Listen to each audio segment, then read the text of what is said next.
Hey everybody, welcome back to another episode of Live Lunch with KUDZUKIAN. Again, I'm sorry, no food, but of course you don't want me chomping in your ear.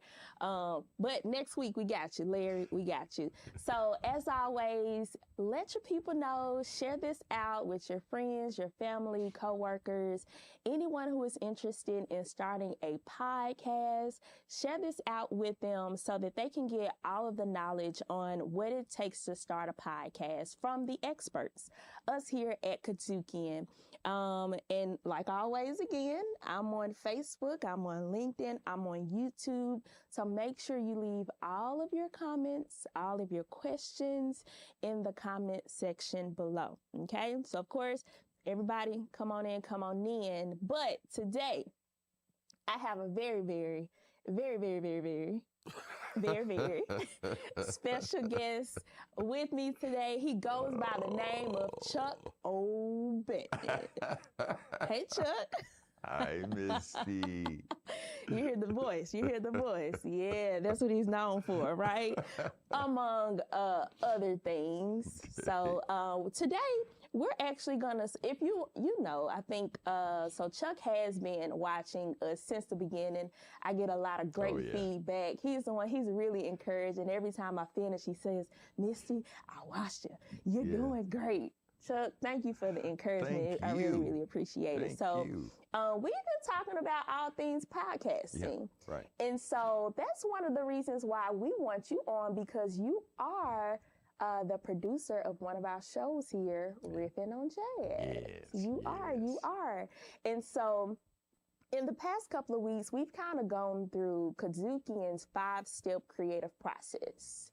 And so ideation, development, production, promotion, and then distribution. Right. And so I want us to literally walk through that, but as it relates to Riffing on Jazz. Okay. And so the topic of this episode is sketching out a podcast episode. Okay. The process. Okay. Well, but tell us a little bit about you, Chuck. Wait, there's more. Before we dive in, I know a lot of people are probably listening like, who is this man? Tell us about Chuck O'Bannon. Who is Chuck O'Bannon? Chuck O'Bannon is a visual artist. I knew I was a visual artist back when I was like 12 years old. Okay. And it just morphed to television, film, and radio. Okay. The voice has been there for a long time, and I'm very thankful to God to still have it. Yeah. And I've been involved in television for over 40 years, and films, documentary films. And now I'm involved with podcasting. You are. And a whole new world. A whole new world. Yeah, it's a whole new world. So how did you get into this new world of podcasting? So I guess it started with Larry. So how did you meet him? How did that happen? Yeah, I got a call. I've been knowing Larry Robinson for, I guess, about 15 years or so. We're from the same hometown, although I didn't know him in the hometown. Okay. But Larry called me about being a guest host on Riffing on Jazz when my good friend, the late Melvin Massey, got sick. And he wasn't able to do the show with Howard Robertson. So I sat in as a guest co-host for quite a while. Okay. And then Melvin came back, and then he got sick again. Okay. Yeah. And wasn't able to do the show. Yeah. So, and then one day, Larry says, I want you to be the producer for the show. And Howard agreed. And we got Deborah Sweeney as our third partner. Okay. And that's how it came about. Yeah, and y'all have been rocking for a while now. So let's go into Riffing on Jazz. Tell us about Riffing on Jazz. Riffing on Jazz is a podcast / radio show. Okay. Podcasting, especially with music-oriented shows, can be radio or they can be internet. Of course, everything these days, even radio stations are going internet format, which I think is great because you reach a whole lot more people in other markets other than just the market that you're producing in. Jazz itself is America's only original art form, musical art form. It is definitely tied into its creation through Americans of African descent. Okay. So, and it's worldwide, you know. I love jazz. Jazz comes in many categories, but the secret about jazz is improvisation. Okay. You know, I mean, if I played piano when I was a kid, I don't play it now, hadn't for years, but you learn the notes. You practice on your keyboard, you know, A, B, C, D, E, F, G, and so forth. But jazz allows you to take those original notes and play with them however you feel. You can change tempo, you can change tones, you can change anything you want about it to show how you feel. Yeah. So you're free. And very few other forms of adult music have that. Yeah. The big thing now is young people and jazz. And some jazz aficionados think that jazz is a Puritan type of situation where this is the way it's done, this is the way it always has been done, and this is the way it's supposed to be. With new instruments and new voice talents and so forth, that's not always the case. But I like to keep it pretty much straight ahead. Gotcha. Chuck, you seem really, really passionate about jazz. I'm passionate about music. Okay. You know, in high school, I could actually sing when I was a teenager. I believe it. Yeah, so in high school, I sung with a group called the Music Men. There was like 16 guys, all high schoolers. And we had a great teacher. We sung, and we'd go out on performances in different cities, different states even. Then that grew into the a cappella choir, which was a massive choir, and we did a lot of symphony and classic stuff. Yeah. And then after that, you know, I just started singing solo for a little bit anyhow when I was in college.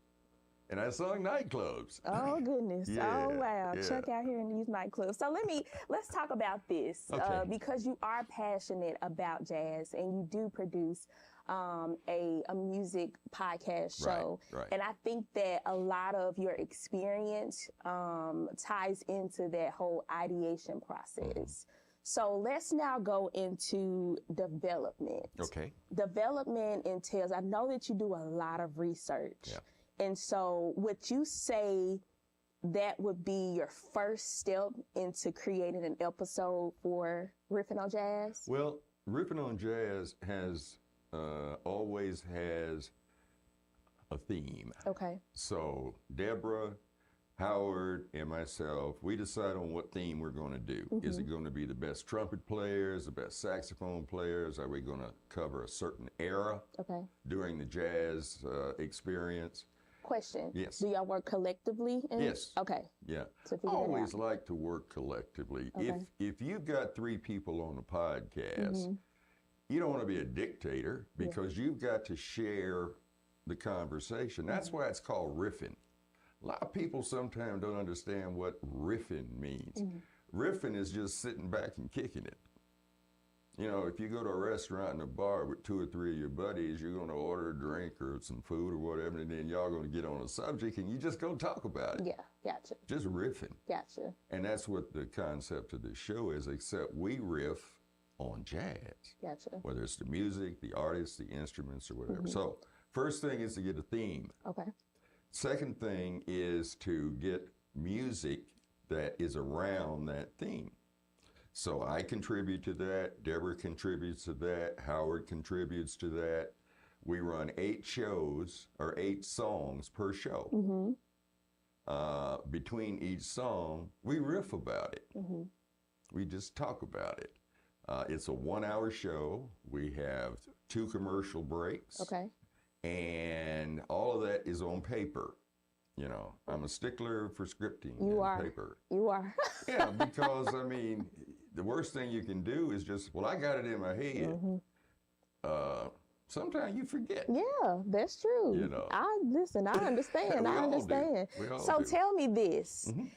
How do you come across any challenges with having co-hosts? Do y'all disagree on songs, disagree on the flow? And if so, what is the resolution typically?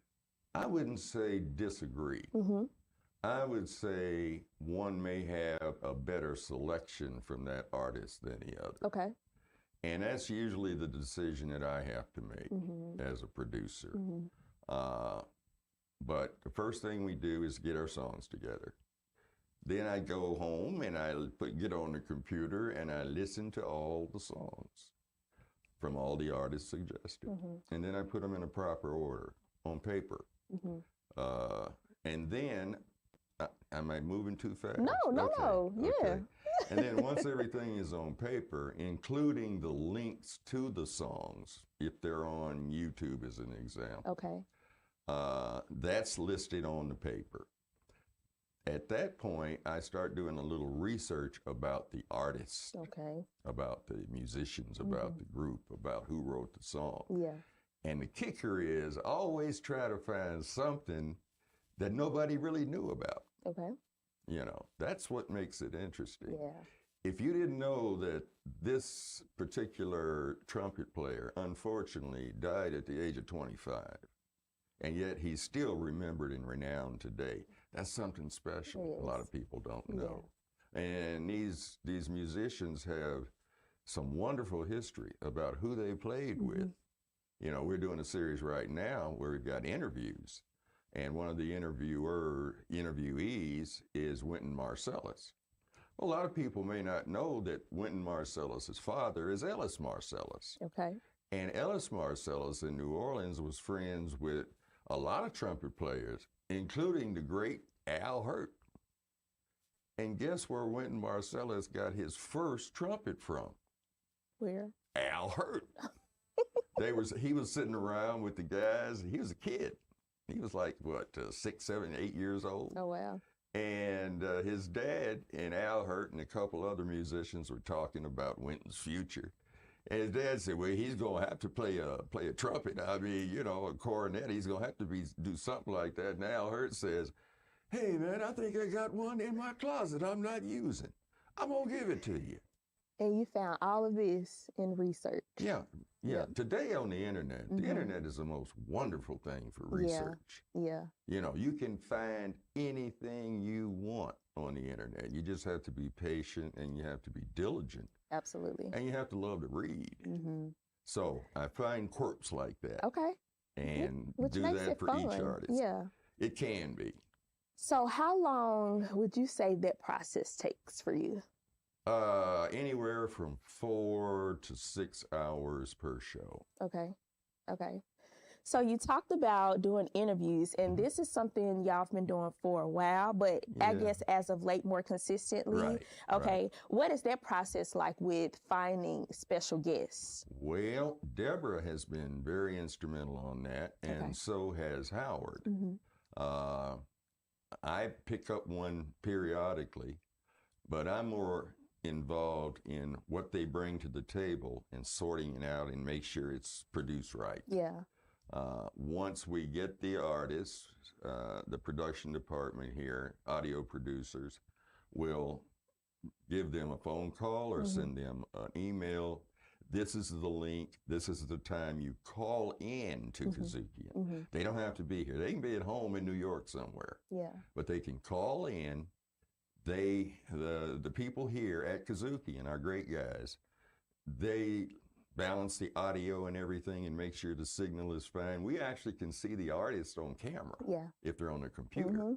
So we just sit here and chat and do little short interview skits. And that adds a lot to the show. I think it does. Absolutely. Does it, as far as picking the guests, do you ever have a concern about how the guests and your host and you all would interact? And if so, is there any type of prep work for the guests that's typically sent out, or is it just like we're just gonna talk on the fly? We talk to the guests for a few minutes before we actually record. Okay. We do research, there again. Mm-hmm. I know a whole lot about that guest. Mm-hmm. I send out that information to the other team members. Okay. So we all know.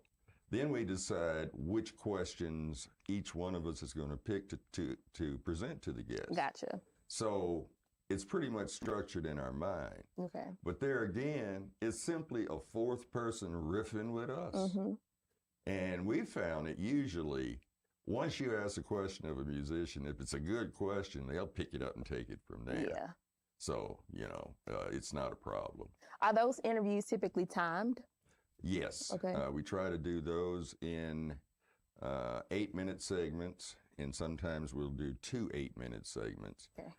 We'll run both segments on one show, or in the case of Wynton Marsalis, we broke that down into 3 segments because it's a 24-minute interview. Gotcha. He likes to talk, and we love to listen. Gotcha. Yeah. And that's because Riffing on Jazz is an hour long. Right.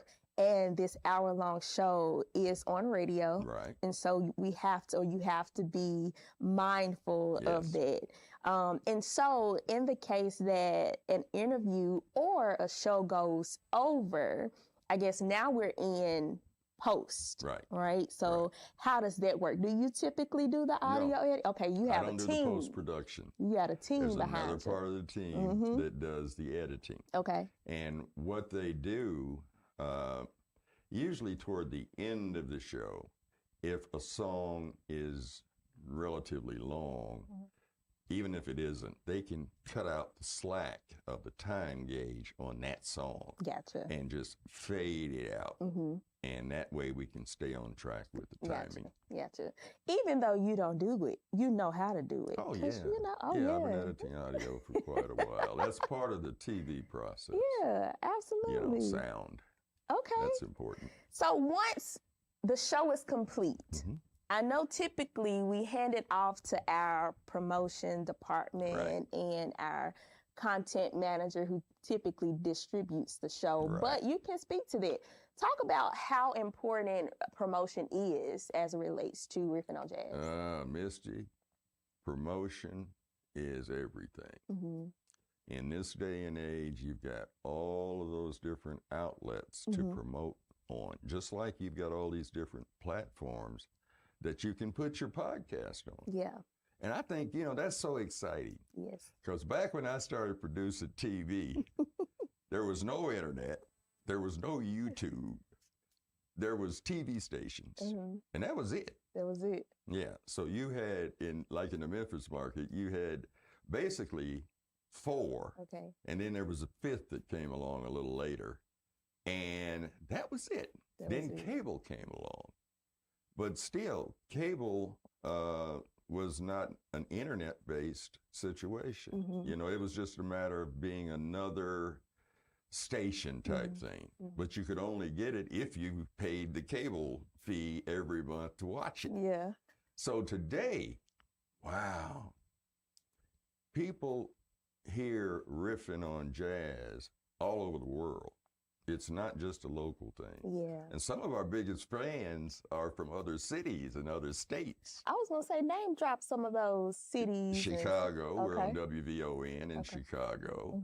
New York is a strong market for us. Come on. And then the West Coast. And then, ironically, you'll find some of these little small rural areas, and everybody's listening. Yeah. Because they enjoy the music. Yeah.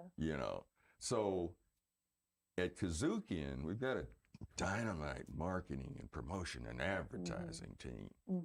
And they put together ads, they put together teasers, they put together, what do you call them? Social media clips? Yeah, social media clips and so forth. And that helps to promote the show because it's on KUDZUKIAN.com. You can listen to that show any day, anytime. Yep.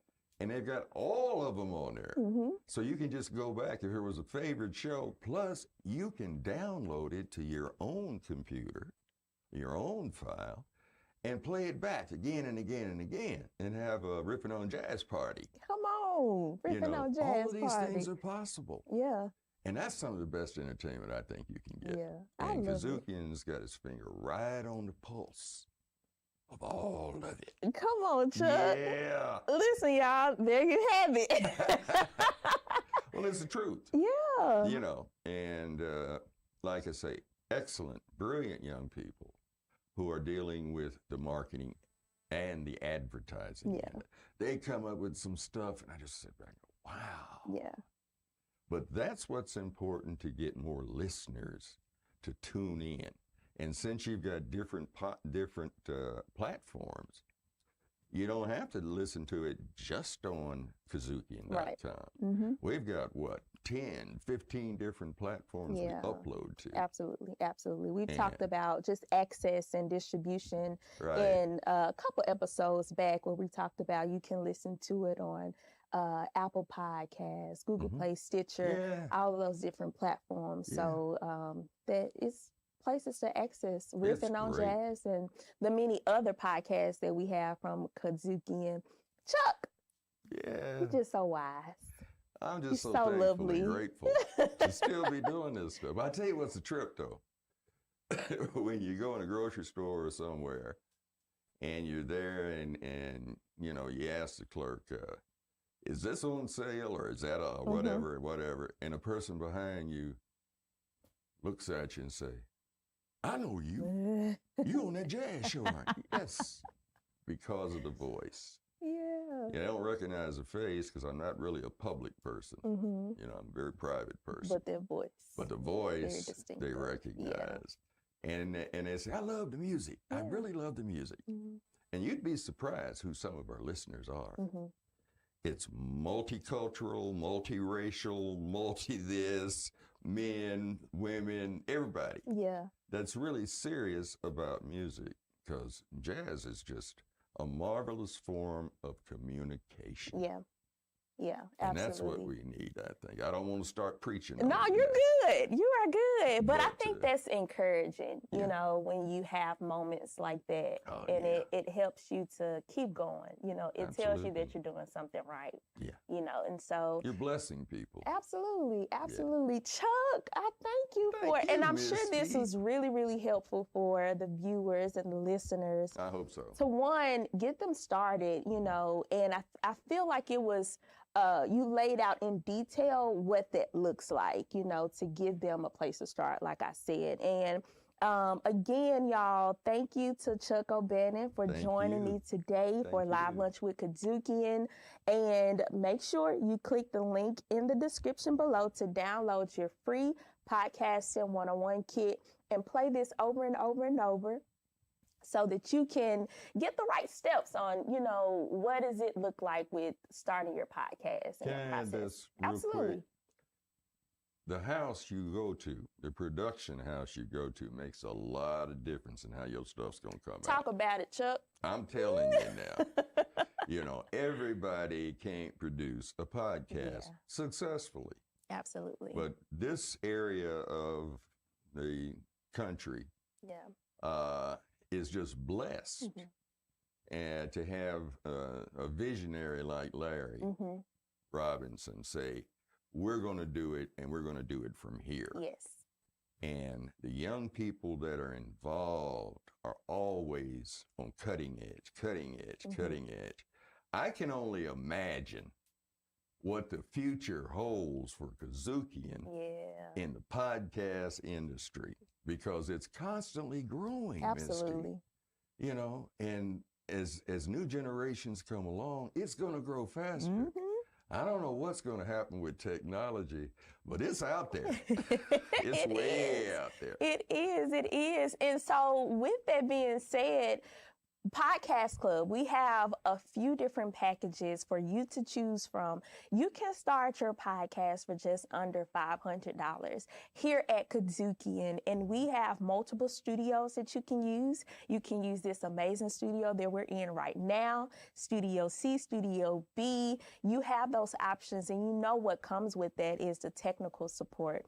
All of your equipment that you need to record, digital board, mics, all of that. And all you have to do is bring yourself and your content and a SD card, and you're good to go. Like we've said before, we want to hold your hand and we want you to get started. So again, whatever that idea is, just get started. Reach out to us and download that free podcasting 101 kit. And thank y'all again for joining me and Mr. Chuck O'Bannon. Thank you, Missy. Thank you, darling.